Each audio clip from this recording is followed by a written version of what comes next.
So Stefano, what's the outlook for the infrastructure market in Europe and then in Italy?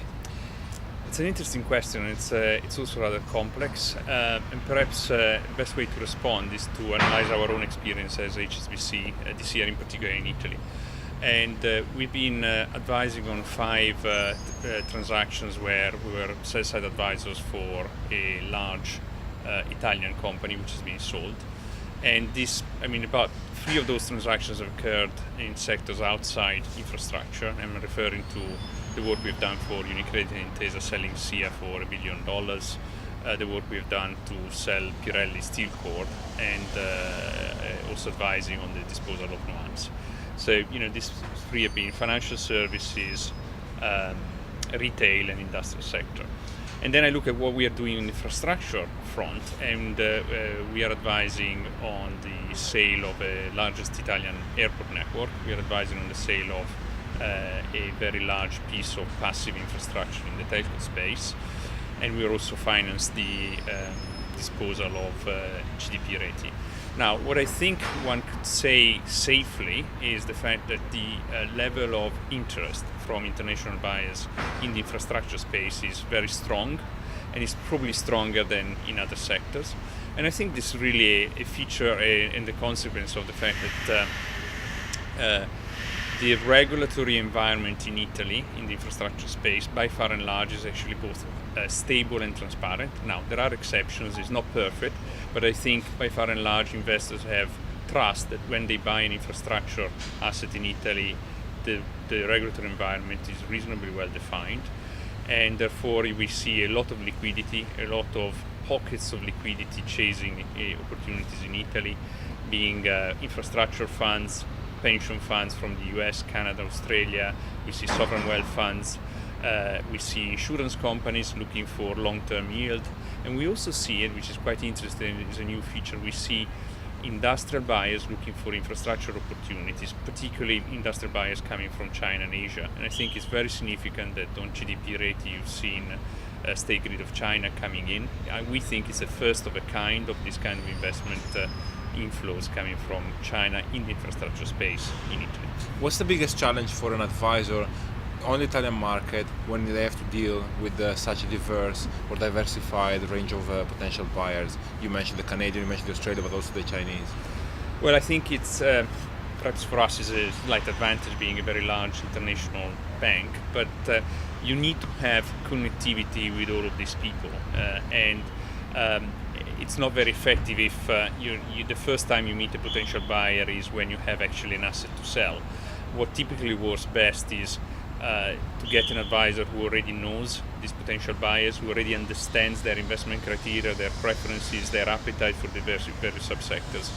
And that's why I think that banks like HSBC, but others as well, have a particularly strong ability to add value in these processes, and that's why we are being quite successful on gaining sell sides for Italian companies where a number of credible buyers come from abroad. You said earlier that there are a limited number of quality assets on the market, or assets on the market, a large number of buyers. Now, on the financing side, do you have a great range of offers, or still the same banks? No, I think, look, liquidity is not a problem, particularly in the infrastructure space, because there are a number of banks, both Italian banks and international banks, who have appetite for this asset class. And part of the reason why the appetite is so strong is because banks have absolute faith in the ability of flipping their balance sheet exposure into the debt capital markets through the issuer effectively making a bond, issuing a bond. And you know this better than I do, but the bond market is wide open at very advantageous rates, in particular for those companies which are investment grade. And typically, if you look at the infrastructure space, you're really talking about investment grade companies. So we are seeing a vibrant debt market for quality assets, with bank liquidity being available, covenants sometimes being a bit more relaxed than they used to be 3 or 4 years ago when liquidity was scarce, and frankly the average cost of financing having come down quite significantly. So if you look at it, we said equity is there and demand from investors is there, debt provision is certainly available, so that should make it for a decent flow of transaction in the infrastructure space. Perhaps what is the limiting factor is not so much the demand. I think the demand is there. It's more the offer side, the supply side of the equation, because there is still a limited number of owners of these infrastructure assets who are prepared to sell these assets.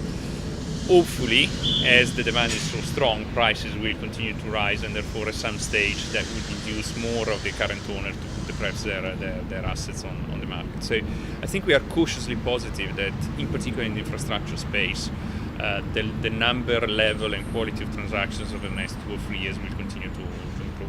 We've seen in terms of opportunity lots of activity in the tower sector in Italy. We've seen airport space. So for next year and the year after, what are the subsector in the infrastructure space that you see the pipeline or potential activity? Yeah, you mentioned 2 sectors in which we're active now with live transactions, and we think that in both of those situations they're not going to be unique. So if I look at the passive infrastructure within the telecom sector, I expect a number of transactions. Also with the emergence of potential consolidators of the space, you mentioned the towers, certainly that is an area which we believe would offer very interesting returns to potential buyers. The airport sector, there is more than one transaction coming to market or currently in the market, so that I think remains an area of certain industry or of certain interest.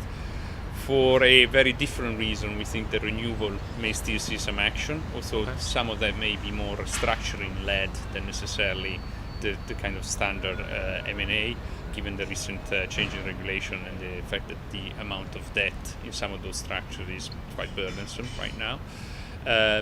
So I think utilities at large, I think, are going to be another subsector where we're going to see a decent level of activity. So I think all in all, there are going to be some quality assets coming to the market. There are going to be good opportunities for buyers to make interesting returns, and hopefully for banks also to be able to finance and advise on these transactions.